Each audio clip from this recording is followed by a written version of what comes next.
88, or if you're on Dreaming the Dream, welcome. There you go. You're on Radio FM 88 Australia. You're going live on your particular Facebook site. You also listen to the radio on FM 88 for those people in South Brisbane down to the Gold Coast, and those who are listening through the website radiofm88.com.au.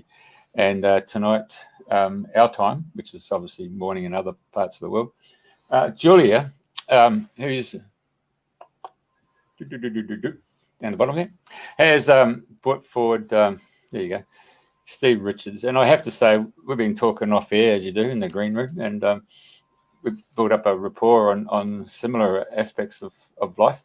And I'm sure we're going to be in for an enjoyable treat. I'll pass it over to Julia. Thank you very much, Julia. Hello, welcome everyone. Thank you for joining us on Dreaming the New Dream. Yes, I'm delighted because I've heard a lot about Steve Richards being in the healing space, and Steve Richards is an Aboriginal descendant himself and has spent 50 years researching and practicing dreamtime healing and turning it, understanding the cycles of time and how the ancestors of the past could move in and out of dimensions of time to heal. Steve's very well recognized in his field for being actually very successful in clearing cycles of violence and aggression in very fast sessions. And he's been invited into different jails and into rehabilitation clinics and has had great success. So welcome to our show, Steve Richards. Thank you. So Steve, you write on your website, which is Holographic Kinetics, that even as a teenager, you were able to, you discovered that you could do hypnosis and mind magic. Can you tell us a little more about that? So how it started off? Look, it goes back to when I was 4 years old. My mother sat me down and wanted to know how I knew the future. And my comment as a 4-year-old, well, doesn't everybody remember the future? Doesn't everybody remember the past? And she said, no. And I remembered who I was. I remember the past. But part of our culture, my mother and my grandmother, they both knew the future. And they spent, as we were growing up, they'd sit down with us and my sister and myself, and they'd teach us everything they knew about the past, everything they knew about culture. And really, to understand that, we're going to go back, and my great-grandmother was actually taken away at the age of 8 by Aboriginal Protection Agency. She was actually found at 14 in horse shackles. So just like they shackled up the horse so it couldn't run, they had her shackled. And a drover found her at the general store, and at the time he says, how much you want for the gin? They sold it for half the price of skins he just sold, and she became what's known as a drover's boy. But she died at 15 years old, giving birth to my grandmother. Now, because my grandmother never had a mother, and because they were herded into stations, we had the maids of servants, the butlers, the gardeners, the clever men, the elders. They took her under the wing, and they taught her all about the old ways. So as we'd grow up, she'd talk about the old ways. But at the same time, she had the old ability to understand the future. And she'd sit down and tell my sister and myself, you've got a great task ahead of you. We have to get the old knowledge out because it's going to be lost. My sister, her father was actually an Aboriginal. Her father was an American sailor, so she had very light skin. We go out in the sun, and I'd go pretty dark, and she'd go pink. And what happened was when I was 15 years old, my mother died. I was on the streets at 15. My sister was adopting Aboriginal children. Not adopting, I should say. She was fostering Aboriginal children. And they actually called her white trash. That really upset her. I remember coming home one day and she's in tears. I said, what happened? She said, they call me white trash. I said, who? She said, the communities. And that had an effect on her because as she got older, she actually bought a car and caravan. She went to Africa. She went to Africa and said, where's the worst place in Africa? And they said, Uganda. So she drove to Uganda, got to Uganda. She said, where's the worst place in Uganda? They said, Kincum. So she drove to Kincum. She pulled up in a war zone under a tree and opened what today is the largest orphanage in the world. It's the only orphanage with its own hospitals, its own schools, its own system. She did that always aware of our culture, but to her, because of what had taken place, she saw no point here in this country. So went to Africa. She saved over 60,000 lives. What happened was rebels came in, they ripped the caravan windows off, the door off, and they're going to rape her and kill her. And she integrated with the spirit. And the moment she integrated with the spirit, we are very powerful people. And the moment you integrate with the spirit, you are very powerful. And the forces, the beings, in other words, that were running the bodies of these rebels, she just said, this is the temple of God. You touch the temple, I will destroy it. Out. They picked off their feet, blown out of the caravan, and they ran and dropped their rifles. What was running them was totally petrified of her. That allowed her to stay in the largest orphanage in the world. She died a few years ago, was awarded Order of Australia. She was known as the Lioness of Africa, or in other words, they call her Mama Irene Gleason. If you go and look up, you'll see the records of her. Her role was to make changes. Mine was here in this country to get the knowledge back into the country. Now, in doing that, in our own bloodline is our knowledge. I have at present 130 years of knowledge in our bloodline of the ancestors of what I'm aware of. Now, as a young child,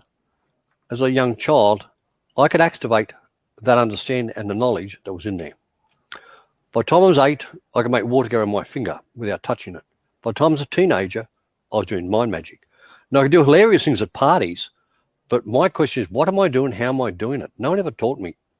No one taught me because it's in the blood. So I spent 50 years trying to understand how the knowledge of the past and what we know in our bloodline, how does it really work, and to understand the science behind it. And it is a science. It's just our culture doesn't look at it being a science because they can just do it because it's in the blood. They could just do it. But through stolen generation, the knowledge started to get lost. When they started taking away the children, the father had no child to pass the knowledge on. And that child usually would pass on the knowledge to another. Sometimes we'd even have the grandfather incarnate as a grandson to keep the knowledge going through time, because it was very important knowledge. Our race came through time. It came through, and law is a universal knowledge. They were given the knowledge about this universe. They were given knowledge as caretakers of the country. A lot's been lost. A lot of communities today have been deprogrammed and reprogrammed.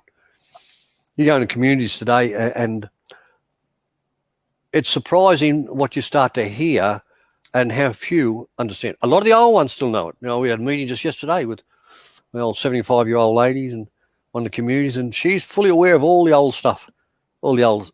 But a lot, as I said, the new people, they totally lost the knowledge. And it's getting this knowledge back in.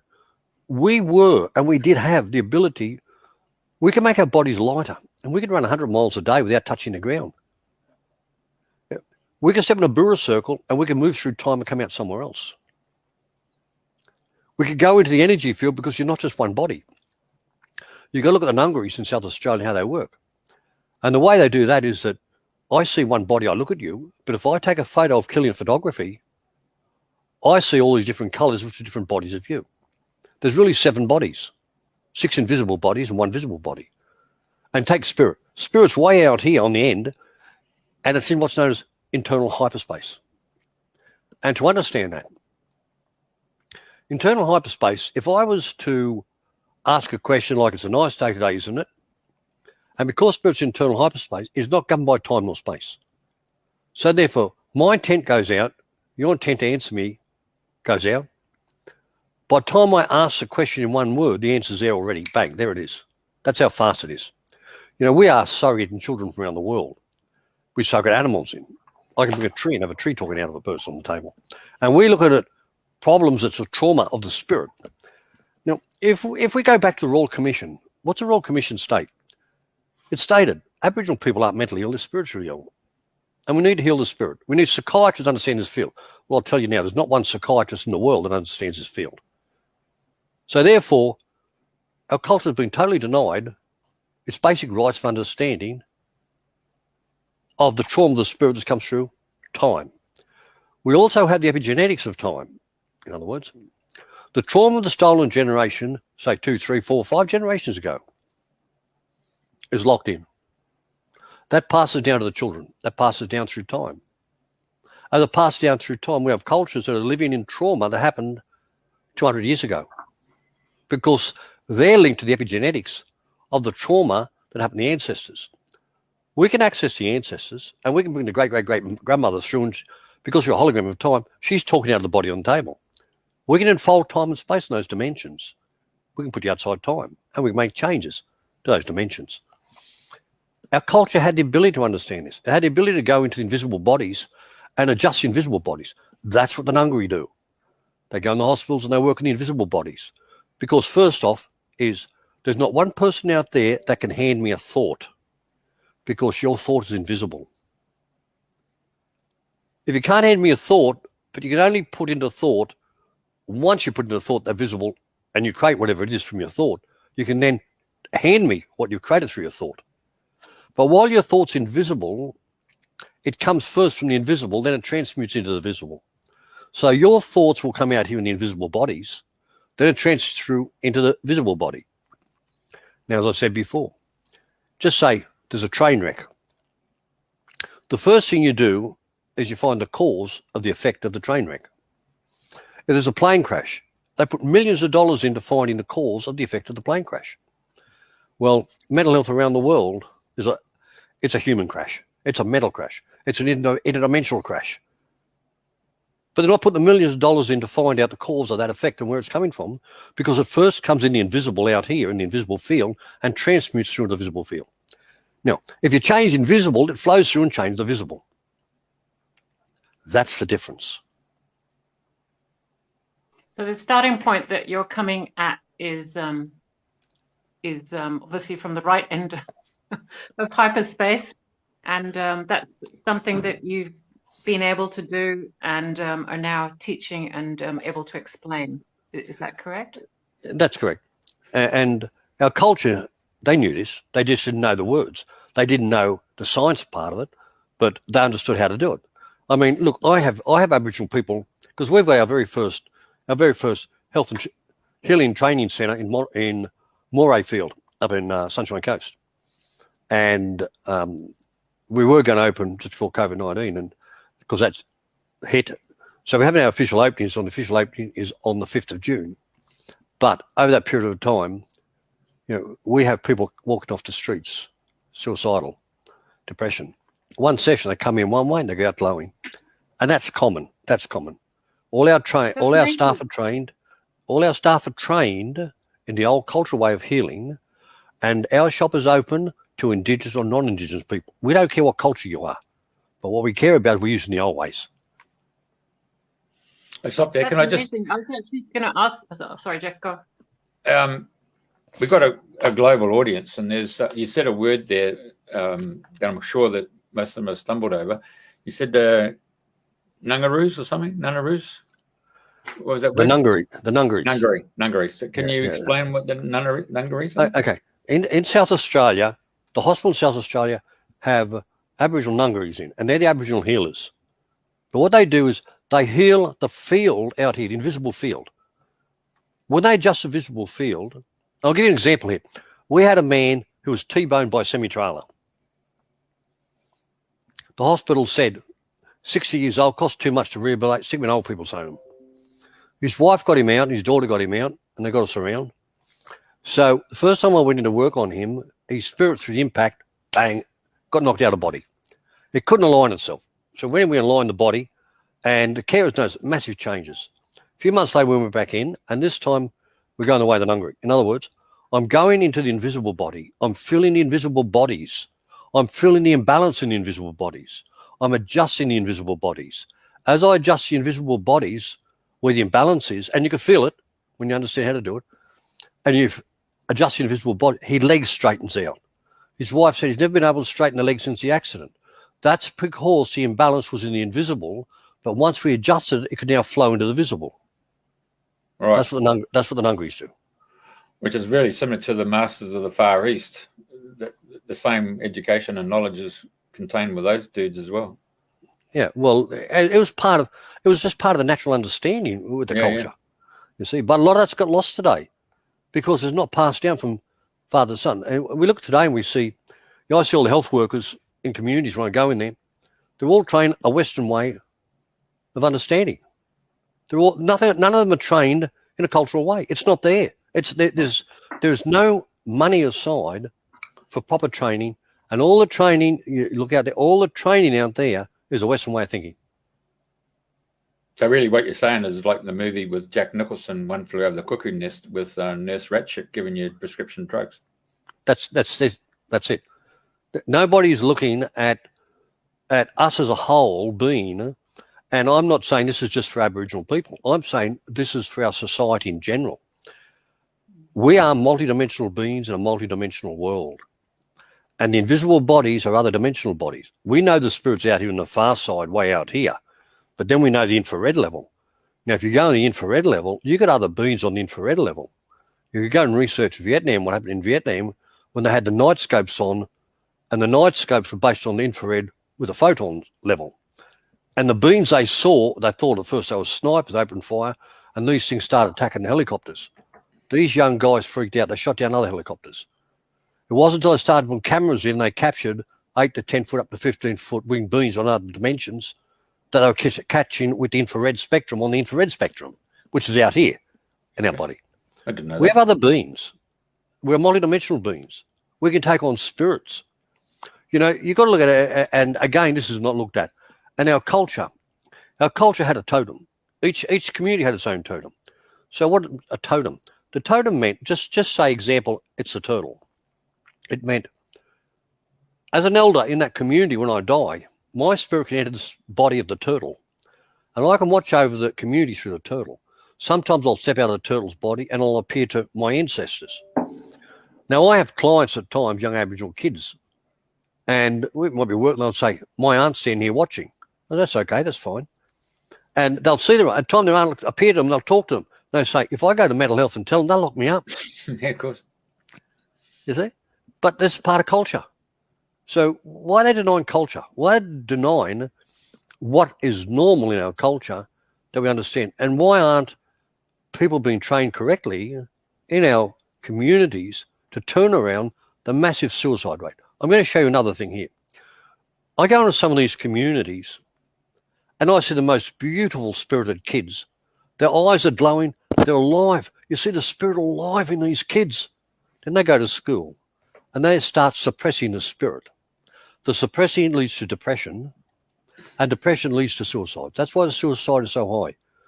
The spirit, it's used to exploring, it's to being out, it's used to glowing, exploring. But when you suppress it, you get the results we get today. The suicide rate is huge. You know, there's a prison in Western Australia, Karratha, and it's got 60% Aboriginal people in it. And you know, 40% of those people, those Aboriginal people, are repeat offenders. Why? Because they're stuck in time. They're stuck in a dimension of time. And nobody, other than ourselves, knows how to clear the dimensions that they're stuck in so they can move on. People get stuck in these moments of time. And while you're stuck in a moment of time, you are going to repeat the pattern of cycles of similarity. Everything is cycles of time.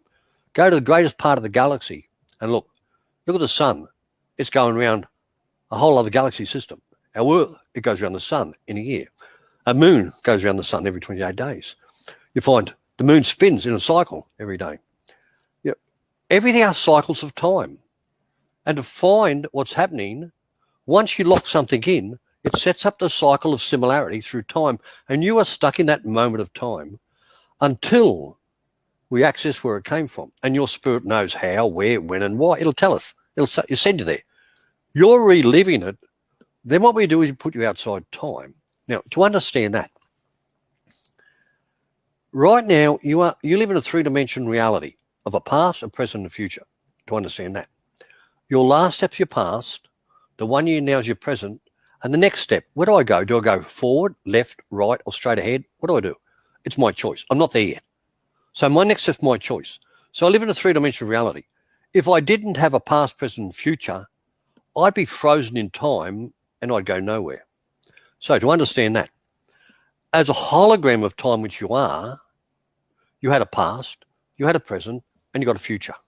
But wait, if you're a hologram, you had a past, present, future past, a past, present, future now, and a past, present, future. So if I in the present can find the cause effect in the past, and if I in the present change the past, I create a new reality for the future from today on. Yeah, the power of now. That's what they talk about with Buddha as well. Yeah, it's knowing how to access it, knowing how to, and we teach our students all about this. And my thing is I look at the communities, and it's so frustrating for, as I've said, I've been teaching for 21 years. I've been researching for 50 years. Seeing what could have been changed, not just in our communities, but worldwide. Our knowledge was the most advanced knowledge in the world. And yet it's been ignored. It's been covered up. It hasn't been out there. And there's no funding for anybody to try and get it out there. It's all about a Western way of thinking. And as the pharmaceutical companies pay the universities up to $40 million to run these agendas, what's your answer? All you're going to get is, drugs and medication, and you're not going to get what is that of nature and how to understand nature and how to understand the laws of nature to make changes. Yeah. Well, you quite often That's see why that I'm with so nature, happy don't you? You see that with nature, don't you? Whether you see the plant, that could be the actual root cause of a problem, but you'll always see the antidote plant alongside it, don't you? And that's it. That's how nature works. You see? You got the cause, you got the effect together at times. Julia, sorry. Yeah, that's why we're so happy to have you on the show, Steve. And I'm going to ask you about the healing spirit and also about the entrapment that you mentioned earlier. But first, just a big call out to the audience. To a lot of your students are online and friends. So Elizabeth, Amanda, Sandra, Ela, Lorna, Alan, Dee, Jackie, Luana, and Erin. Thanks a lot for joining us. And feel free to ask any questions directly to Steve through the comment box. So Steve, back to you. You mentioned about these people in jails, and you've obviously done work with them in drugs that are stuck and frozen in these dimensions of time. And when you go in and you help them, are you working with their ancestors or just sort of manipulating time to get them out? How does it work? What I do is we understand how the universe and its laws work, and it's really the universe based on mass and geometry. Our culture didn't understand that, but as a scientist in that field of understanding, it's mass and geometry. So you've got to apply this mass and geometry metaphysically, which we apply. And what we do is, by doing that, I get permission and I access their spirit. And I ask their spirit, the cause of where it's coming from. I find the emotion, I find the age. And next minute, you're back there reliving it. Now, to understand that, we might have an episode that happened 2 months during conception.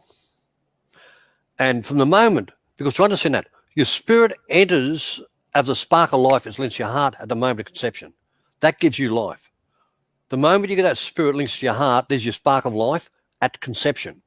From that moment on, your spirit is aware of every single thing that's said while you're at 9-month period of your mother. So just say 2 months. And we take people back, and we've got a program running Not Good Enough. We go back 2 months during conception. What's happening, little spirit? Mum and dad are talking about having you aborted. Take a little spirit. How does that make you feel? They don't want me. And therefore, they lock in this program of not being wanted. Throughout their life, they set themselves up not to be wanted. There's a pattern set up from that moment in time which will reproduce itself because that's all it knows. That's all its intelligence is. It got programmed as a thought to a thought form. When the universe stepped in and says, hey, this thought becomes a thought form, becomes a life form. You can't destroy this life form. Everything in my universe has a right to survive. You're the host. Feed the baby. And if the baby only knows anger, then what will happen is it'll set you up for more situations of anger so it gets fed. Now, the thought becomes a thought form, becomes a life form. The life form evolves to the next level and becomes an internal entity where it can take over, and we have compulsive disorder, bipolar, schizophrenic, name it, labels. It's intelligent. It wants the body. You gave birth to it. Takes you to a whole different level of understanding. That's only part of mental health. I mean, we've got photos here of a pregnant woman. And inside the pregnant woman, what's this? You're taking drugs. Just say you're taking drugs or you're getting drunk. You open wormholes to other dimensions and you let other things in. Now you're going to have sex. You open a wormhole to other dimensions and these things can take over your body and they're actually having sex using your body. And what happened is when you fall pregnant, that child can become what's known as a breeder. In other words, something else can be born in there on another dimension where the scans can pick them up nowadays. It grows up with the child. As the child becomes a teenager, these things become 8 to 10 foot tall with wings and demonic features. And when mother says, why did you do that? It wasn't me, mummy, something made me do it, because they take over. When you go in the prison system, do you know how many times we hear, I was on drugs, I was on alcohol, somebody took over, it wasn't me. We live in a multi-dimensional world, and we have to understand the dimensions. We actually have photos of some of these things in there with a baby. And that's just one of many. You've got to understand our world at the greatest level of what's understanding. And when we really go back in time, and we go back to the time, so let's go back to the Knights Templar. So you had the Knights Templar, then you had the Knights of Malta, then you had the Order of the Red Cross, then you had the Steel Society, J Society, Round Table of Nine, the Millen Group, Skull and Crossbone, Fabian Lodge, Orient Lodge, Grand Orient Lodge, the Masons, the Freemasons, etc. One of the rules and the laws of the universe is he who enters the game of another is subject to laws of the game. So when you go into a secret society and you swear an oath and allegiance, apart from committing treason to the country, you put these beings at a higher level than the people of the country. And because you've entered the game, it's a very subtle takeover of manipulation of your body. And if you think humans are running this world today, I've got news for you, they're not. Back on the money. We are in Satanic war with another dimension right now. We bring these beings up, we take them out. We have them shape-shifted sometimes on the table. Our world is not what we think it is. You've really got to understand we are multidimensional beings in a multidimensional world. And we need to take back control of our world, because the key to this world is this is our dimension. This world is our world and our dimension. These beings are coming from another dimension into our dimension, and they need to let us know what they're going to do, and we need to agree to go into the game for them to access us. If we don't go into the game, they cannot access us. And because they come into our dimension, they violate law by coming to our dimension, and we can deal with anything that comes into our dimension from another dimension when you understand how to deal with it. So that consent. By consent.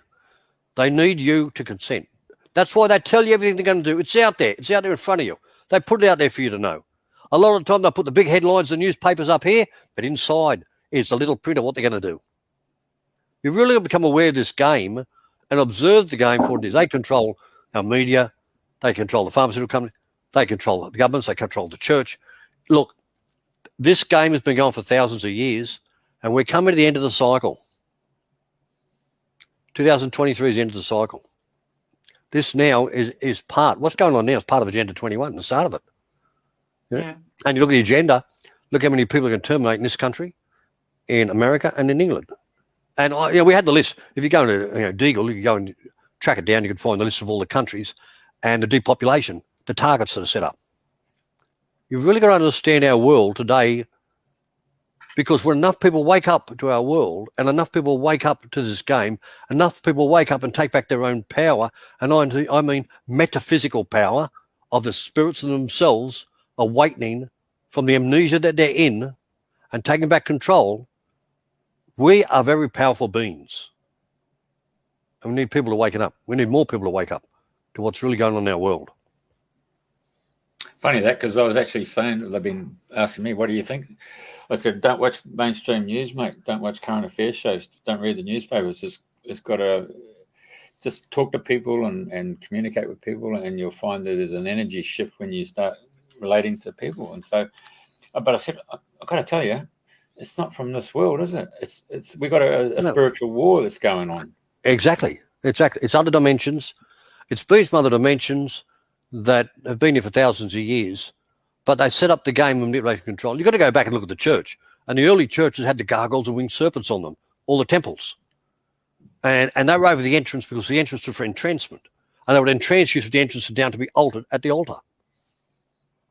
Yeah, you really got to look at the game of manipulation through times taking place. I mean, look at the Pope's new building today, the cathedral. Look at his new cathedral, audience cathedral. Shape of reptilian scales on the wall, reptilian eyes. He sits between the fangs, and people enter through the mouth of the dragon. You never see. Go and look for the Pope's audience hall, the new audience cathedral. Yeah.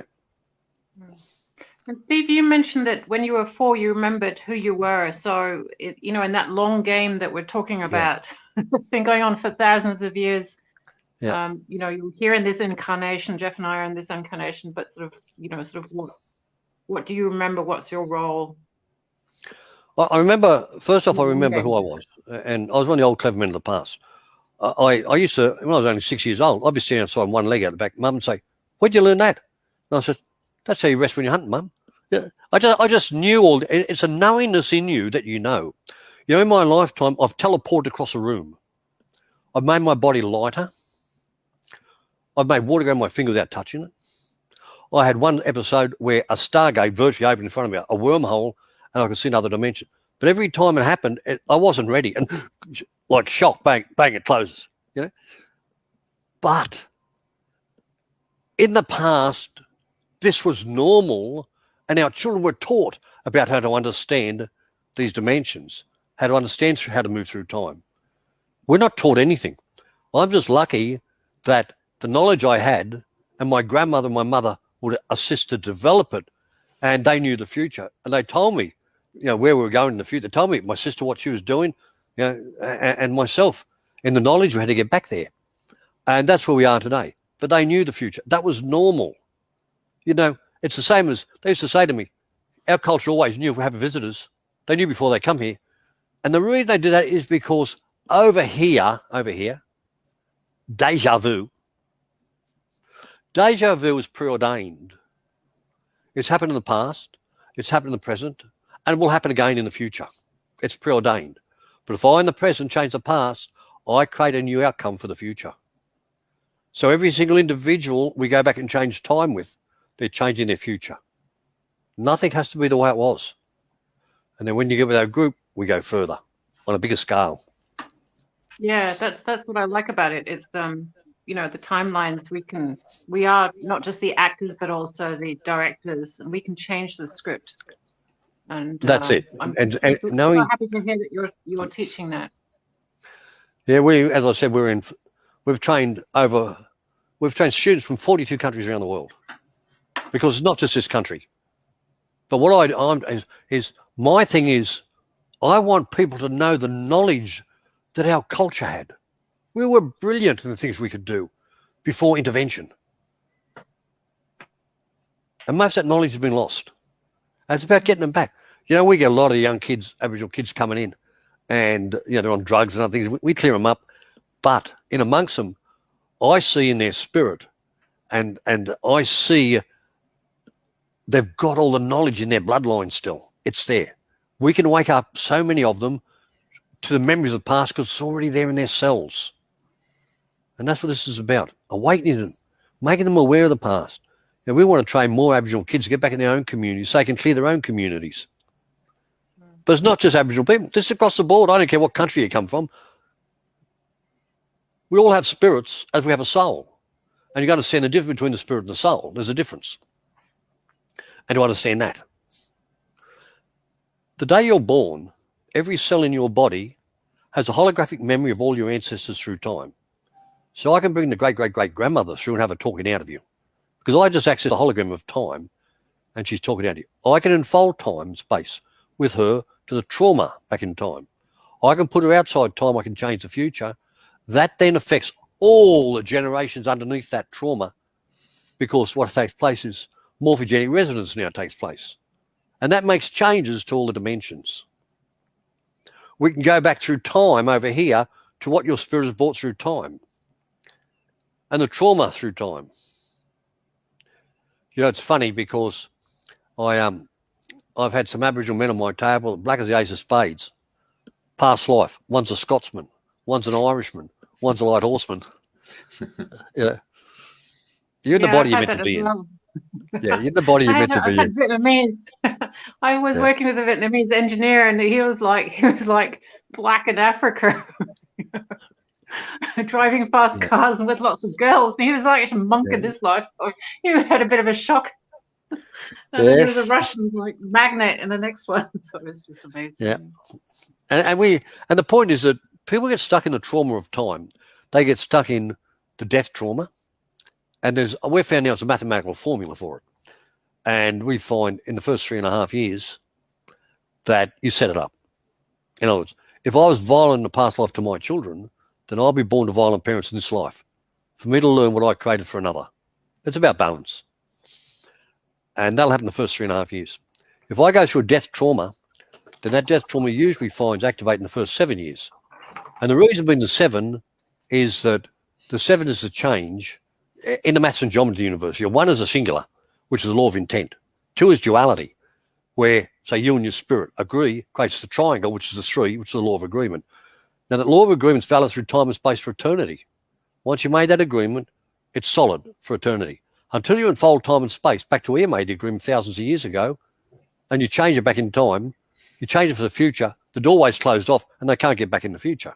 I understand that. 4 is a square between the visible and invisible world. 5, you call something in. That's why the pentagon is a pentagram, because it's working with other dimensions. 6 is entrapment within you. 7, it changes you. 8, it sets up repeat over and over throughout your life. 9 releases the dimension, creates 0, which is 360 degrees, and ready to another dimension of reality. So it's all based on maths and geometry within those 1 to 0 numbers of how this universe works and how to apply it. Now, when you really understand the universe and its laws, then you understand that the law of agreement between yourself and your spirit, between two parties, it creates a pyramid. Now, when you look at the pyramid of Giza, you understand the pyramid of Giza is smack in your face. It's saying this is the invisible world controlling the visible world. The invisible world controls the visible. That's what the pyramid of Giza is set there in your face to let you know it's a hologram of time of control.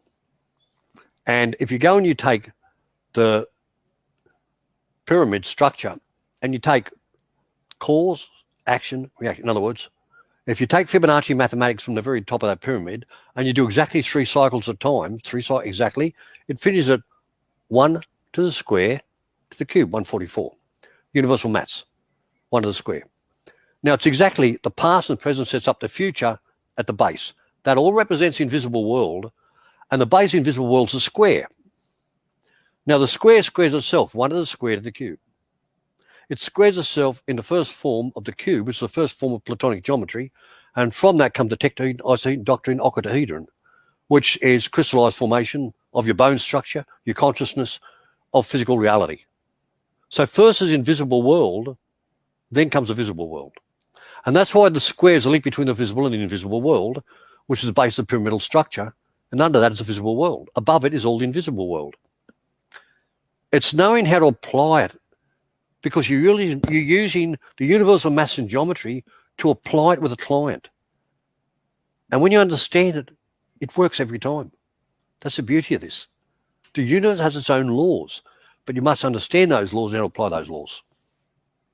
So when you said Fibonacci, you're working on 1.618 in terms of... No, you take the Fibonacci mathematics, the past, in other words, it starts at 0 plus 1 equals 1. 1 and 1 equals 2. 2 and 1 equals 3. 3 and 2 is 5. 5 and 3 is 8. 8 and 5 is 13. 21, 34, 55, 87, up to 144. Is exactly 3 cycles of time. The past and the present sets up the future. It is the past, is the present, is the future. It fits exactly 3 cycles, 1 to the square to the cube. Lets you go into Fibonacci mathematics, and all nature is linked to Fibonacci sequence of creation. Yep, past and present sets up the future. And that's the same with us. Once we create a thought, it becomes a thought form, becomes a life form. The past and present sets up the future, and it goes from the invisible world into the visible world, where it locks into the structure of the physical body of reality. When we access that and we change the invisible, it flows through and changes the visible, because people become stuck in a moment of time. Now that moment you're stuck in is going to reproduce. You're stuck in time until we release it. And that's an example, as I said, Karratha Prison over there in Western Australia. 40% of Aboriginals in the prison system over there are repeat offenders. They can be cleared in 1 session. Because all they're stuck in the moment of time of the first time they committed the crime, and they're stuck in the pattern. They're stuck in the moment of time. They're going to reproduce because That's how the universe works. The life form has to reproduce itself for survival. Until we find it, we take it out and we change it. And all of a sudden, desire is gone. We replace that moment in time to a new moment of time.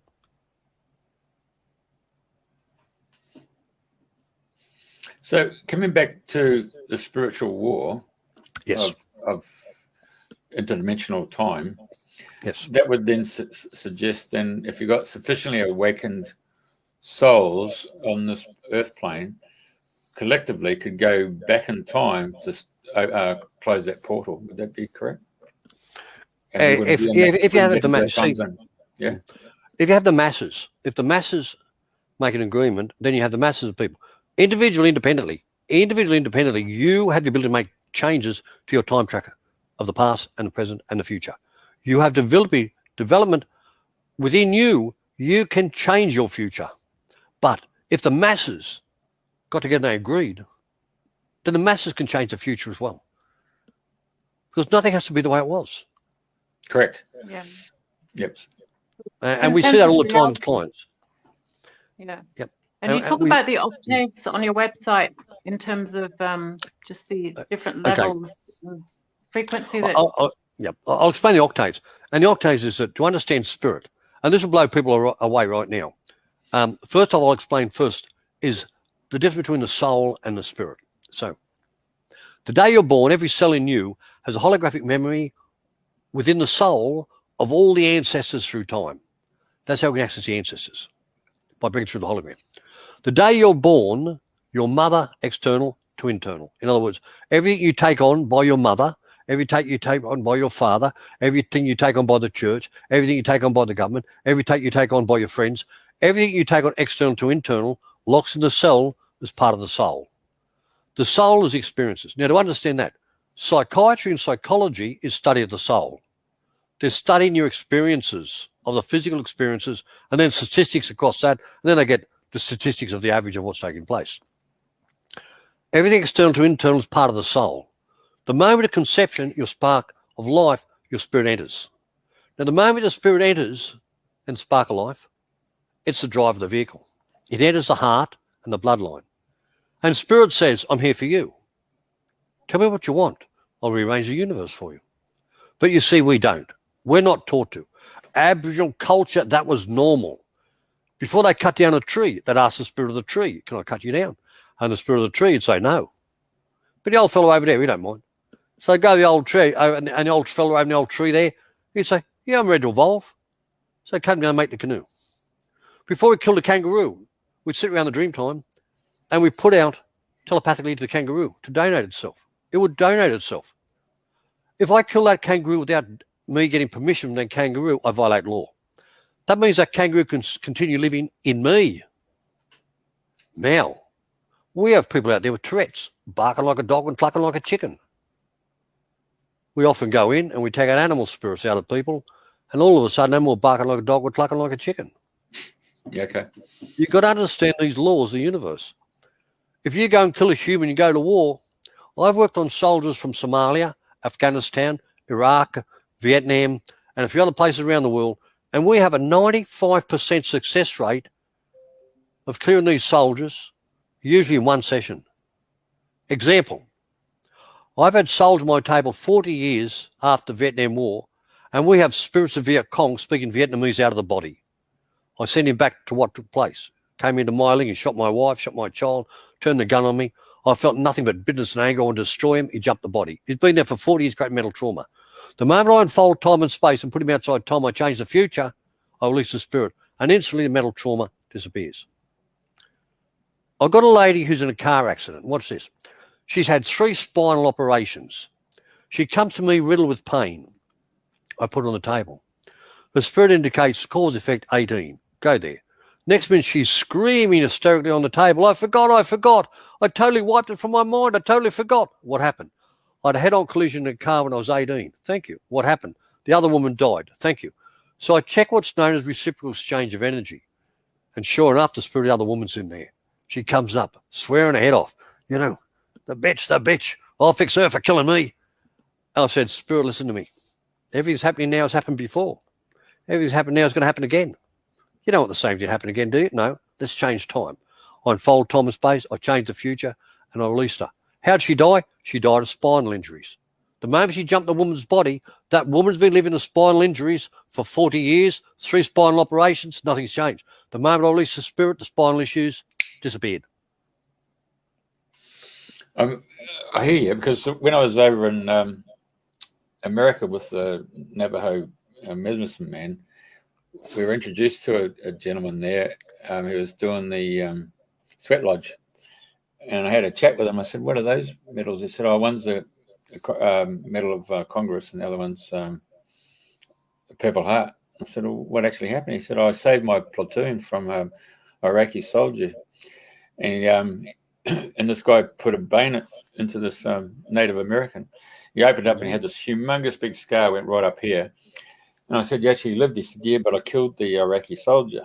And I was sent stateside, and so I got these little medals here, to say thank you. And when I got back home to the community, grandfather put on a sweat. So in the sweat, they burnt all the American soldier stuff, and granddad realized what actually had to be happening. And he said the Iraqi soldier came through and thought he was in hell.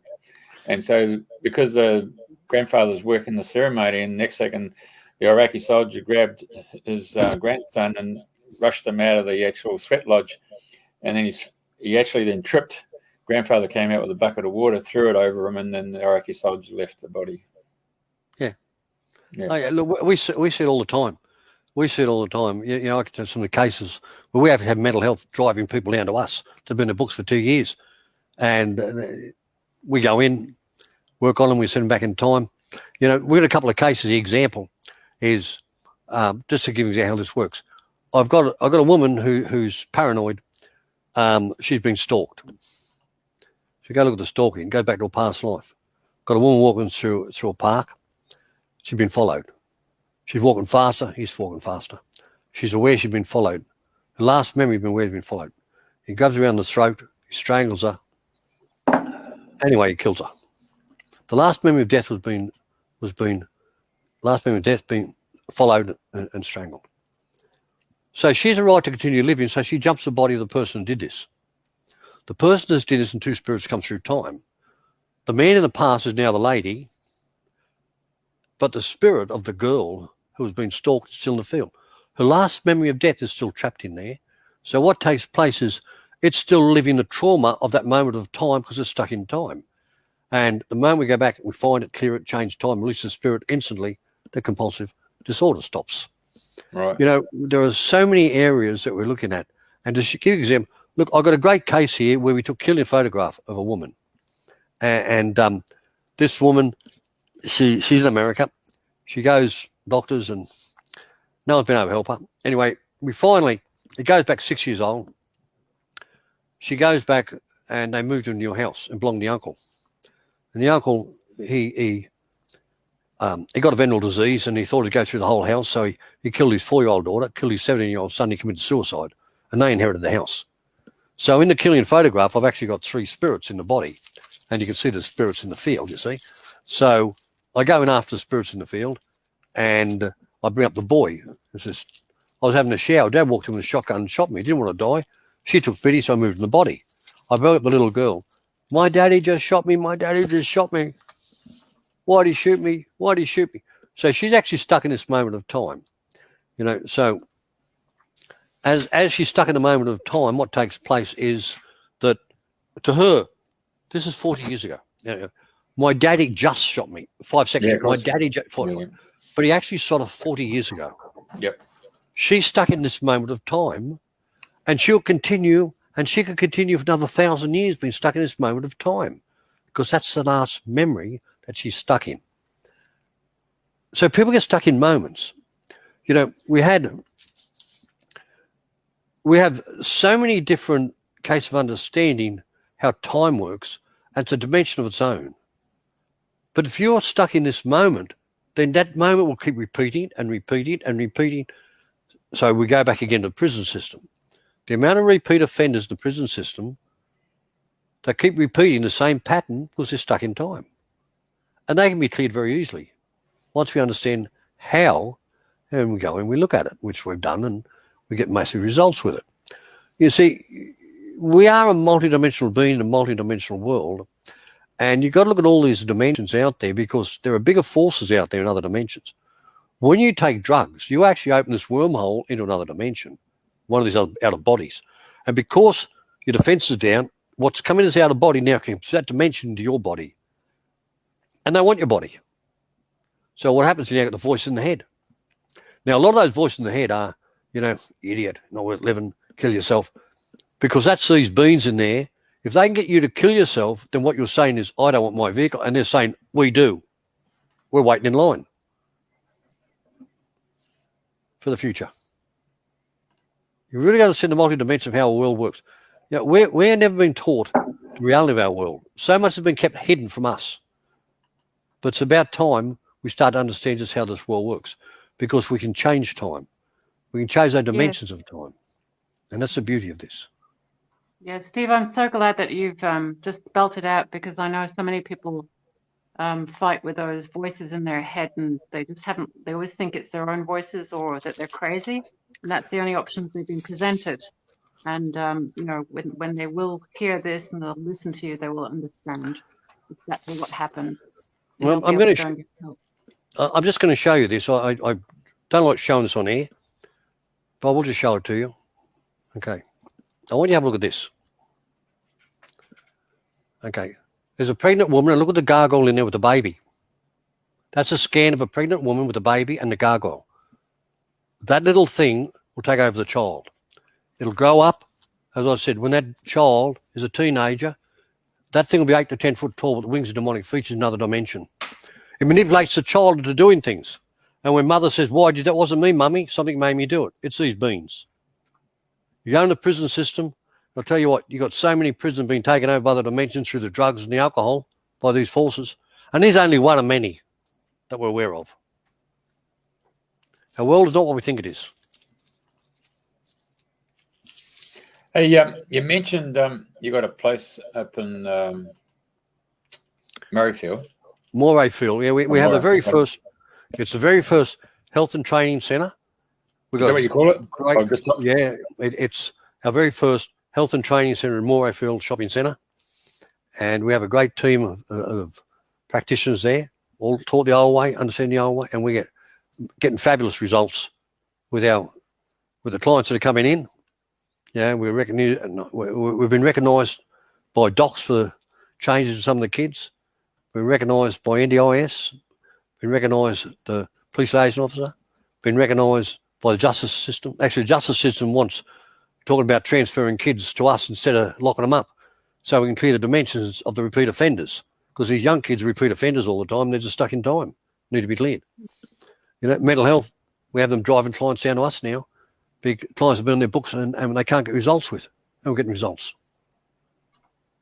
That's great news. And if people are listening to you from overseas, do you offer Zoom sessions? How can they get in touch with you?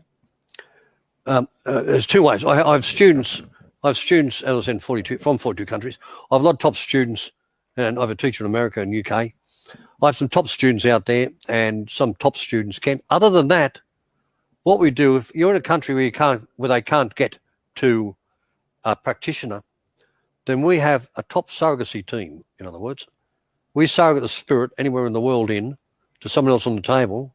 Our team will work on it, send it back, and we get changes. Because remember, spirit's linked to internal hyperspace. It's not governed by time or space. Yeah. We work on so many kids around the world with problems, come in. And let me talk about the kids. This is another game. And let's say houses. I'll give you an example. Got a little girl in Canada. She's a niece of somebody very famous. So we worked on a girl. She's had entities. We surrogated her in, took out the entities, and she's doing great. The aunt's raving about her. 5 days later, the aunt contacted me. She said, "What's gone on?" I said, "What's up?" She came in last night swearing like a trooper. Told the mother she's going to kill us herself and she's going to kill the mum. And that last night, she said the whole family went berserk. Okay, there's something I need to know. I said, "Don't want to talk to you anymore." I said, "You have the mother contact me. There's something I need to know." The mother emailed me, and the last sentence in the email in brackets said, "Before I bought the home, it was owned by drug addicts. Thank you." These drug addicts have called in entities, spirits, and a whole range of other dimensional forces that are in the house. When they left, these other beings stayed behind. They bought the house. When the little girl got cleared, she came home, she's vacant possession. They're trying to see who can jump her and take the body. So we had to go and clear the house. We cleared the house. Then we go and clear her again. Now she's sleeping peaceful at night. I had a big insurance company do a similar thing. And the big insurance company, what took place was that we did a job for it before, they were happy. And this time they said, we got staff doing things out of character. Can you come and check the building? So we checked the building upstairs, down, checked it all. And what happens is, I found out the problem they had last time. So they broke their lease on the building, bought a new building. So I'm going through the building and I said, go check upstairs, help yourself. So I go through upstairs, I go downstairs. I walk downstairs towards the back of the shop and I'm just, spirit, show me what I'm dealing with it. And I feel, whoa, I can feel like a Stargate. I feel it. Wow. I stepped into it. Wow, it's full of spirits, entities, and other beings, a whole range of other stuff. I stepped out, went back upstairs. I said, I found it. I said, it's the back of your shop. I said, tell me, I said, what was this before you bought the local morgue? There's so much stuff in there. He laughed. It used to be a local brothel. So what happened is all these people were bringing their clients in and leaving the spirits and entities behind. When they left, they left the spirits and entities there. When they moved the building, they try and jump their staff a bit hanky-panky. So I had to bring them all through secretary, clear the building, clear them. A few days later, he's back to normal again. Do you understand? If you buy a house or you move in a house that's had drug addicts in it and there's other things in that house, that can affect you and the kids. Those places need to be cleared. When real estate agents go in, what do? They go in and they clean out of the house, but they don't clear the metaphysics of the house. They don't clear what's in the house. Do you understand? Yep. Different game. Yeah. So we've got a question from one of the audience, Andrew Feasy. He's saying, I think destructive voices are quite common in weakened individuals. Can individuals remove those evil invaders themselves? Good luck. Listen, if you've opened a wormhole to another dimension by taking drugs and you let them in, do you think they're going to leave? They've now got a new home. Who wants to be homeless? They're not going to want to leave. You've got to know how to apply the laws and how to control the game to get these beings out. And that's the difference. It's knowing how to apply the laws of taking control of the game to get them out. There is on the odd occasion, sometimes on the odd occasion, you hear people say, that's it. I give the, say smoking. I give up smoking. That's it. That's right. Smokes away. Well, they just got rid of that entity, didn't they? But he's got to find another body now. He's out there on the loose. He'll find someone else he can get his smokes from, you see. I had an 85-year-old woman and her 50-year-old son at a birthday party. She said, I walked in the birthday party. She said, and there's Coke on the table. She, before I know it, I'm snorting Coke. Here she's 85 years old, snorting Coke, you see. She says, why did I do that? I said, well, I'm going to show you. Here's your son, and here's the Coke entity. And they decided to have a party. They integrated. The moment they integrated in that party and you entered the game, you got seduced and taken the Coke. That's how subtle it is. Who enters the game of another subject, laws of the game.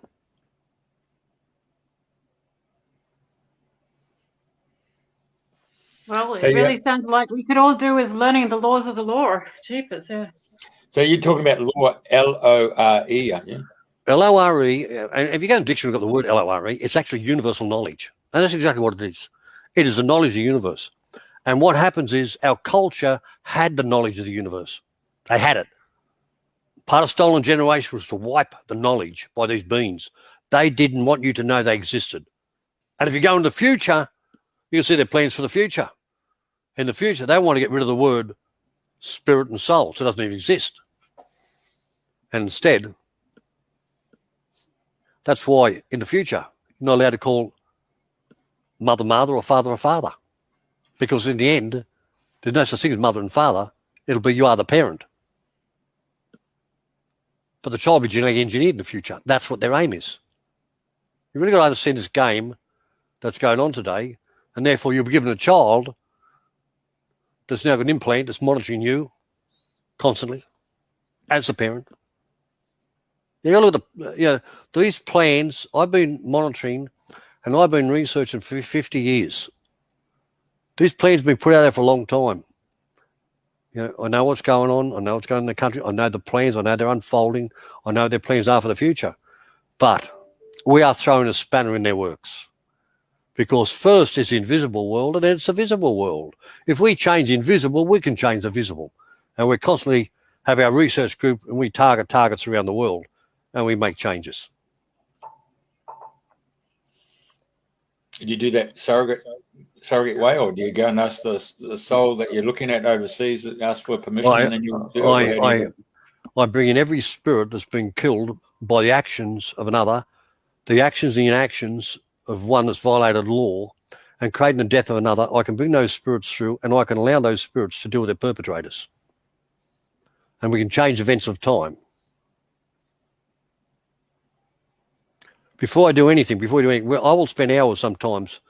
I'll spend hours researching, okay, make sure we're not violating the law, what we're doing. We can't invade the game of another. I cannot bring somebody else through that's created another reality. I can't bring them through and interfere with their reality because that's their reality.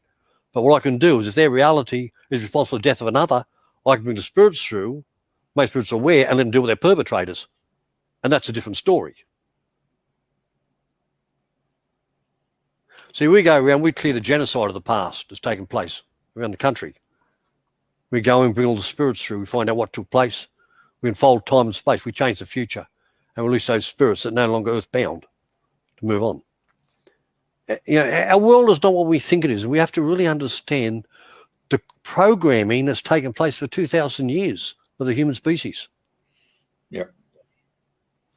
Yeah, I think it's so important that we all take charge of our own hologram and clean up. Yeah, and the key to it all is awareness. Yeah, we can't change anything that we're not aware of. But the moment we're aware of something, we have the ability to make changes to it. Mm. Steve, one last question from me. You've got this, and this is your logo, the healing spirit written on Australia against the black and red. Is That's that correct. a specific healing spirit, or why did you choose that? Okay. What we are doing is we are healing the spirit of the individual of its trauma. Just like the soul can have trauma, the spirit can also be traumatized. I'll give you one example. I have a model in Europe. She comes in. She says, I get on the catwalk every day in front of thousands, no problem. But I wake up with anxiety every morning on the table. It goes back to 16. I remember I had a friend come and stay and slept on the lounge room floor. I remember it's the soul. It remembers the experiences. Thank you. I acknowledge that. Step aside. Spirit come forward. Spirit, what took place? He drugged the body and he raped me. He drugged the body and he raped me. I couldn't wake the body. So the spirit was now traumatized because it couldn't wake the body. The soul had no memories because been put to sleep. Do you understand? In Aboriginal culture, the spirit's been traumatized through time. Many people have been traumatized through time. And the spirit has a trauma that needs to be cleared. Sometimes it's the soul that needs to be cleared. But they're different. Yeah, thank you for explaining. Just like you have a forward and you have a backwards, you have a left, you have a right, there's always an equal opposite. The nodal point's 0.0. So the external world and the internal world are all the programs of the soul. The internal world and the external world is the spirit. It drives the vehicle. It's here for you. Tell me, what would you like me to do? And it'll rearrange the universe for you. Now, this is another thing. We deal with people at times that have had heart transplants, and this is a beauty. Not one university is doing it. So you take the heart out of somebody, and before you put the heart in, they're dead. And you've got to massage the heart, hit it, kick it off. Now, when you put the heart in, the spirit's connected to the heart, so you actually put another spirit in the person. So I've got a man who's had a heart transplant. Put him on the table. Do you know who owns the heart? No. I called through the spirit of the heart. 56-year-old woman. What happened? Bought a BMW. What happened? I had head-on collision of BMW. I was killed. Thank you. So I go look at him, go to change the dimension. And he says, as he comes back, oh my God, what? He said, I went out and bought a brand new BMW. I've nearly had 3 head-on collisions in that BMW. How many people with hearts die the same way of the heart recipient? They have the same pattern in the heart of the program, which has never been cleared. All heart transplants need to be cleared of the programs of the past. Let's go into old age people. Old age. Why do people as they age revert back in time? It's a universal law. The universe is saying, deal with stuff now so you don't take it in the future. So it allows them to go back to the traumas they're stuck in back in time so they can deal with them before they move on, not being dealt with. It's endless. Holographic is endless, because the spirit of the individual knows how, where, when and why, no matter how far back in time or no matter how many generations ago it took place. It can find and access it, you're reliving it, and it can change the dimension of time that you're stuck in. I take it it's the same way if you're suffering from grief from a partner who's died, or in my case, it was my mum. It's been 3 years, since I've actually come to terms with it this morning, and big howling session. I just cried like nobody's business. It's taken that length of time just to release, my mother's passing, which was, it's quite bloody traumatic in itself. But I noticed that the soul, the spirit of myself, not only did it start bringing up all this energy coming up, and it started to voice itself, and then it started to tone, and next second it was just this big crescendo of sound coming through, and it was going through the octaves, and it probably went for about 40 minutes. But I have to say that I felt a huge big clearing this afternoon, just to be able to be free of that locked in energy. Okay, I'll make an assumption here. It's only going to be an assumption. But assumptional similarity is what we've done with before. Yeah. And this is a common thing. When somebody dies close to us, we don't want them to leave. And we don't want them to leave, we actually trap their spirit in us. And we're trapped in there. Then what happens is comes a time when we're really ready to let go of it. And look at the emotions around what took place. At the same time, we bring it up and we let that spirit move on. Because it can't move on, it's trapped in the body. I had a woman one day, and she went back to the showground in Sydney. She's 4 years old. And she's on the grandfather's shoulders. And the grandfather has a heart attack and drops dead. I don't want Poppy to leave. I don't want Poppy to leave. So Poppy gets trapped in the field. 40 years later, she gets to me on the table, and I go and bring up Poppy. And the first thing he said was, "Get me out of here." He couldn't move on because he was trapped in the field. He had no choice. That's it. She trapped him. That's it. Yeah, So that's the same thing for parents whose kids have died in accidents. Yeah, they keep on reliving, and they haven't got that closure. They keep on trapping those kids' spirits from moving on. Yep. And they can bring them through time. They can bring them lifetimes. They can still be there. We're surprised how many times we go with people and we send them back in time to some major trauma that's taking place way back in time, and those spirits are in them still. And we have to, it's the same as if you, in a past, if you killed someone, then that spirit's right to continue living in you, but it'll come through time.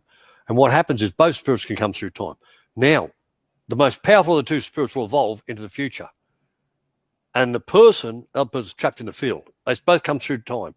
And you've got to find the one trapped in the field, you've got to change time, you've got to release it out of the field. Once you release them out of the field, are you just taking them back to that point of time where they can then we go back in time, we change the past in the present, and we have the person create the new future. We have the spirit create the new future. So in the future, it's not actually killed, it lives on, they spend time together, you see. Yeah. So we change that future for the future, and then release the spirit for the future. Okay, yeah, that's different because you're working from both perspectives, not just the one. That's right.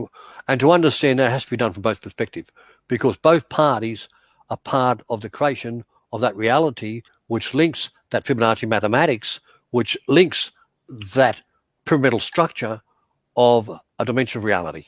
And you've got to deal with both parties in that same dimension. Yeah, the duality, the 1 to 2, and then the agreement that you mentioned. I get it. Yeah. That's it, yeah. Hey, when couples have been married for 30, 40, 50 something years, yeah, and one partner dies, very quickly the other one dies as well, don't they?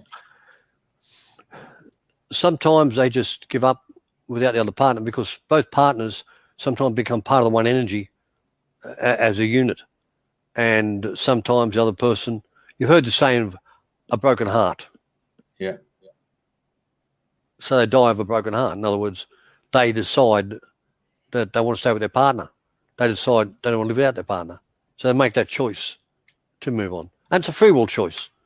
You know, I mean, there's nothing wrong with death. To a degree, you've got to understand that I can guarantee if you're born, you're going to die. But you don't really die. You just evolve. And we talk about earlier, we talk about the octaves. Okay. You know, you came through the firmament, through the gases, through the liquid, through the rocks, through the plankton, through the plant life, through the insect life, through animal life and the human life. You're evolving. And next you'll move into another dimension of reality. And once you do, you start the low level of octave and you move through the octaves of the different forms. And you evolve. We have low level humans that will mutilate and kill, not think twice. But as they move up and they come back to be mutilated and killed, they don't like it. The universe says, well, it was your creation. So you're ready to change it? And we keep moving up till we get to a stage where we understand this bigger game and we decide, okay, it's time to move on to the new dimension of reality, into the future. And then we have others that say, I want to go back into their game. I like to be manipulated. I don't want to think for myself. I'd rather them think for me. And the universe says, okay, no trouble. The universe gives you what you want. It's there for you. Right? So if you were, let's go back to a past life. Yeah. And on your deathbed there, you say you're sorry and look, I'll be there in the next life. I'll look after you, protect you. That obviously is what you're saying actually will actually manifest. Well, it will. I've got a great one. I've got this here. I've got this woman and she says, I don't know why I'm married with my husband. She says, I can't stand him, but I can't leave him.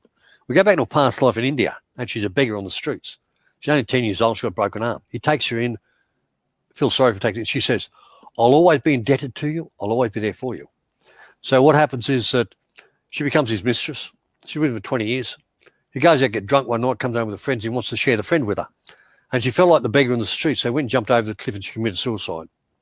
But she said, I'll always be indebted to you. I'll always be there for you. She's come back indebted to that man, for the man, to do everything for the man because of what she said. And she never changed that program. The universe gives you what you want. Whatever you tell it, it's going to give it. Do you understand? Yeah, you got to undo those oaths and vows and curses. Yeah, that's it. Right on. That's it. You really got to think about what am I saying and locking myself into a future. So what about programming in this life when you've got immediate family or friends who are really, what's the word? Is it manipulation or projecting their aspects onto you, how you should be living your life, you know, or that's right. what you should be Look, doing? each and every person has their own created reality. And what takes place is when people are unsure of their reality, then they try to get other people to come into their reality. And if you come into their reality, that makes them feel better because they must be right because you came into their reality. You see, a lot of time they're very insecure, so they're trying to get you to agree to them that makes them feel better. The point is, stay back at point zero. Be the observer. If you're the observer of the game, you don't react to the game, you just observe the game for what is around you. And as the observer, you'll see things that others don't see.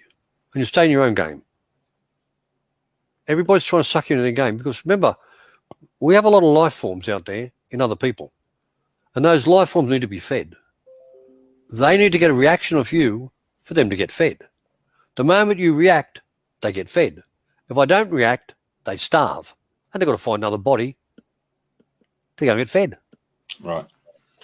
Yeah, in the Chinese, they've got the as well. They've got the the greed, the sort of sexual stuff, and they attach to different and then they basically try and trigger people around them so that they can get those reactions and get fed. And see, other dimensions are getting fed. Everything's alive to seeking survival. That's part of this universe. Every single thing in this universe is alive. Now, when you clear something, I'm going to show you something else. Let's take a beautiful green, bowling green lawn, and let's go and let's cut a 2-foot square out of it and leave it. If I come back in a couple of weeks, there'll be a jungle of all different life forms. If you clear something and leave a void behind, something else will always fill the void. Because everything in this universe is seeking survival. And it needs a space, it needs a body, it needs somewhere to go for that survival. Right. Okay. So then let's come back to that whole point that somewhere along this timeline, there's an intelligence that's been created. It's obviously on this planet, which is creating the spiritual war that we've got. And it's actually lashed onto certain individuals and given them financial clout to be able to manipulate through money. I suppose that's the best way to say it, and accumulate wealth to be able to project that intelligence, onto the masses. Would that be a correct assimilation? Excuse me. As I said before, you go back to the Knights Templar, the Knights of Malta, Order of the Red Cross, the Field Society, Jason's Diet, Round Table 9, the Military Skull and Crossbones, Fabian Lodge, Robert Lodge, Green Lodge. You look at all the secret societies from the beginning of time. Man has been offered position, power, and money. So his greed for position, power, and money has entered this game of another. And he got his position, power, and money. But what he doesn't realise is he's sold his soul. He's now in their game. Yeah. He's in their game. And what happens is they are now ruling through his body. They're demanding now, because he's in the game, they're demanding, they come through and they're manipulating that body into where we are today. What we hit in our world today is an interdimensional war that's taking place. Are you going to send the beings that are running the human bodies at the highest level? I believe a lot of those at very high levels, I believe a lot of them are freaking out, because I believe when they get in this and they start working their way up, then these things will manifest. In other words, they'll metamorph in the room through the people at the top, and the people, when they see this metamorphosis taking place, these beings in the room, they will be freaking out. Because these beings, when they go in, remember, they make the sign, may my throat be cut and my tongue ripped out if I divulge any information. Second degree, may my heart ripped out, thrown on my left shoulder if I divulge any information. And the third degree, may my bowels be emboweled, thrown in the fires of hell if I divulge any information. They went into the game and they made that agreement, which is valid through time and space for eternity. Or until we unfold time and space back in time to where they made the agreement, we change it back in time and we break the agreement, take out the beings that are in there, right, which we can do. Right. I mean, these people want to be cleared, they can be cleared all right. But I believe a lot of them are freaking out because of what they see in shapeshifting. Oh, for sure. So what you're really saying is you don't go and shoot the actual human currently, because that means that the soul that's possessing them, if we want to call it such, that it's another force. It's another force. As I said, it's another. It's like that photo I showed you. That little fella, by the time that kid's a teenager, he'll be 8 to 10 foot tall, the wings and demonic features, manipulating the child. And the child says, wasn't me, mummy, something made me do it. It's these beings. Yeah, right. Go in the prison system, hear it all the time. So it's not really shooting or killing the actual human. It's the actual, the metaphysical aspect is to take out that other intelligence that's working the human That's form. right. Okay. And look, when people go on drugs, and people do rituals, people go through initiations, they open wormholes to other dimensions, let these beings in. And we have people, as I said, our shopping mall effort, we have that many people walking off the streets with voices in the head and might be suicidal. Come on, in the room. We go in and we look at the dimensions where it came in, what you did. We change the dimension, clear the dimension, and we take these forces out. And they walk out with sanity once more. They come in depressed and go out glowing. And that's normal. That is normal. We do it all the time. So what would that session, would that be one session or 2 sessions or 3 sessions or just one session do the job? When let's take an onion. Yeah. If I peel the onion and I look at all the layers of the onion, and sometimes the core down in the center, usually we can make changes to one session with most people. But when we clear those issues, what can say is another level of the onion, totally separate, can be surfacing. And sometimes we need to clear the core of a few dimensions. So as we clear these dimensions, they stay cleared, and we don't have other dimensions coming from the core upwards. Most of the time we find one session, we get fabulous results. When it comes to the prison system, I like to do 3 or 4 sessions on the prison, so I clear many layers, because you have multiple dimensions within you, and you can only do so many at a time. And we really like to see, let's clear all the rubbish, let's clear as much of the layers we can, so you're really back in control of you again. So just come back to that. So if you're in the prison service, I mean, obviously, the prison system would be part of it. And if you're up there at, what did you say? Karratha? No, you've got in West Australia, Karratha, but we've got the park here, Oh, yeah. Okay. Wake up and so what you're actually saying is that if you went into one of those facilities, if you were to just heal one person, you'd have to put them in a situation there that they're going back into that same environment where all the other prisoners have this same a similar intelligence working with them as well. How do you protect them from falling back into what we usually do is when we go into a prison system, and it's a lot of rigmarole, believe me. You know, you've got to have the prisoner has to request it, then it's go back to community, then the community has to okay it, then the policy officer has to contact the health services, the health services have to okay it, then they call us in, then we go through the security, we go in one of the rooms, we work on the person. Now, I've worked with people in there that are mentally insane, voice in the head, trying to kill themselves. And when we finish, first thing they say is, wow, I feel different. I don't have to bash my head against the wall anymore. You know, they're stuck in a moment of time, and we change their trauma. They themselves, and we take out the beans in there, they themselves are no longer being manipulated, but they can step back at point zero and they can observe the game without going to the game.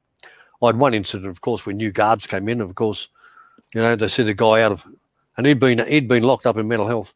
He'd been locked up in a padded cell for 52 days. That was against human rights. Anyway, they see him out, and they decided to push his button, so he lashed out at them, and they locked him up again. It was actually 48 days, then locked him again up to 52, till we intervened, and you know, yeah. But you got to look at what's going on out there, and what's in there that wants a person to terminate themselves. Yeah. You look at other things from other dimensions that really want the body of the future, because this is known as the harvest. It's a harvesting of souls. If they can get people to commit suicide or go into the game where they're killed, they entered the game through the free will choice. And what they're saying is, I don't want my body. I don't want my vehicle. So all these beings waiting for the next cycle to come into the vehicles, because there's only so many vehicles on this earth, bodies I'm talking about. Yeah. But there are millions of beings out there in other dimensions. Yeah, the thing is, you've got to get your head around the multiple dimensions that are out there, and us as a human, what are we really? And believe me, when you see things totally metamorph on the table in front of you, you know humans aren't just humans. Whatever's in you can come forward and shapeshift in front of you. And that happens quite often. Oh, yeah, I've had things sitting up, hissing and spitting at me and threatening us, and you know, I've had some wonderful, weird metamorphosis take place at times with people that, you know, just, wow, it sort of blew my mind with some things I've seen. But nothing surprises me. Do you, in some of those cases, are you doing it individually, or you've got a few of your other acquaintances around there to create an energy field? No, nearly all of our students, you know, they work on the clients individually. Okay. It's now to apply the laws. You apply the law, you control the game. There's no how to control the game. That's the difference. And that's why, look, mental health wanted us to go up into mental health and work on people up there. I said, no, you bring them to us, you bring them to our game. We control the game.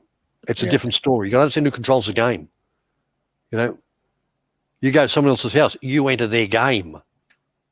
What's in the house? Whose game you just entered? It's so subtle but powerful in understanding these laws. Yeah. So I see a lot of practitioners out there today go into people's houses and working on them. And I'll tell you, the amount of times I've practitioners come to me that have been doing that as a living, and the amount of stuff they've picked up from other people's houses because they entered the game of these beings. Yeah. They were there first. Mm.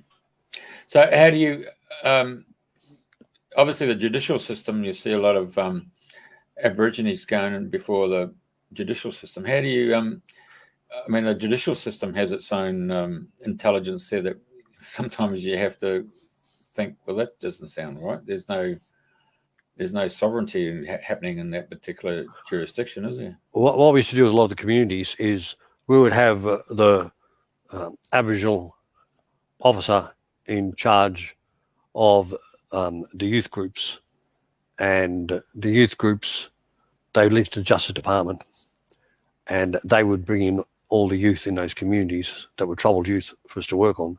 They'd organise, so we'd come and we'd just go and work on them and get back big changes. Today, you know, we have the police liaison officer and talk about the justice system and wanting to divert a lot of the kids to us instead of putting them back on the streets or locking them up, because we know they're stuck in time, and he's seen what we're doing. They've seen what we're doing, and they know we can make changes, and it's something that is outside of our mainstream understanding system today. So for them to get their head around some of these things, but even mental health at present, they're saying, we can't explain what you're doing, but it's working. They can't explain because they don't know they don't know how to do it anymore. You know? And it's Aboriginal people with Aboriginal mental health, you see. But we know what we're doing. As I said, I've been 50 years doing this, and it's another day at the office, that's all. So for Australians, are you bulk bill on a Medicare, or how does that work? No. The government doesn't pay for anything outside of, it's mainstream civic control. I mean, I can tell you some stories that blow your mind about, Queensland Health that took place in the past. We had a young girl, example. We had a young girl hang herself.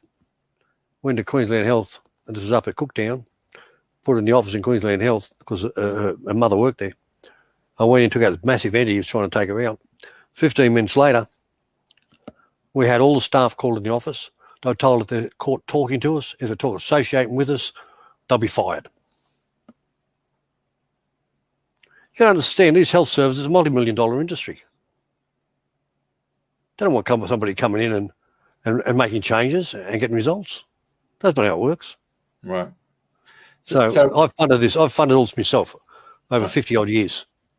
So if someone come and saw you, made an appointment, I mean, is it straight off the street, or you just make an appointment and you set a time? If we get people off the street to come and suicidal, then we just work on for nothing. Yeah. Right. But normally, we charge, and I charge $200 a session, takes an hour, and we get results. Look, I've had one of my students, she was under mental health for 7 years. One session, we got to what they couldn't do in 7 years. She's now one of my students. Okay. And that's not uncommon. Not uncommon. Yeah. Right. The key to all of this is that we are working what Aboriginal culture has always known, and that is the power of the spirit of the individual and how to work with the spirit to make changes of the dimensions of reality, because it knows how, where, when, and why. They're back there reliving. It's not my stuff. I don't take it on. Their stuff. We're assisting them look at their own stuff as the spirit brings it up. Then we get their spirit to unfold time and space and dimension, clear dimension, and it makes changes to them. They make changes to them. It's not my stuff. Do you understand? It's you healing you. Gotcha. And just to understand a little bit better, only a creator can change their creation, and everything you've ever created in your universe is your creation. So only you can change your creation. I only assist. Okay. Thank you very much, Steve, for that's been pretty much dynamite, and it's just been wonderful to know that there are people out there like you who are doing that work and empowering people and freeing them and teaching people all over the world how to do this, following the universal law, how to sort of free the spirits from their trapped dimensions of time. So thank you very much for joining us, and telling us all sort of how we can get, how we can access that. And good luck, with all the future. Thank you. Thank you. Doing. Steve, it's fantastic, mate. Really incredible share. And it's great to have insight, and I'm very helpful. Well, I'm very pleased that we provided a platform here through our viewers and our listeners. I think it's opened a few people to looking at another modality. In fact, an old ancient modality that's older than traditional Western medicine. I think thanks for coming on and sharing it. No, you're welcome. And I really hope this enlightens a lot more people to the world we really live in, and the multidimensional world we really live in, and who we really are. Thank you very much. Thank you. Thank you.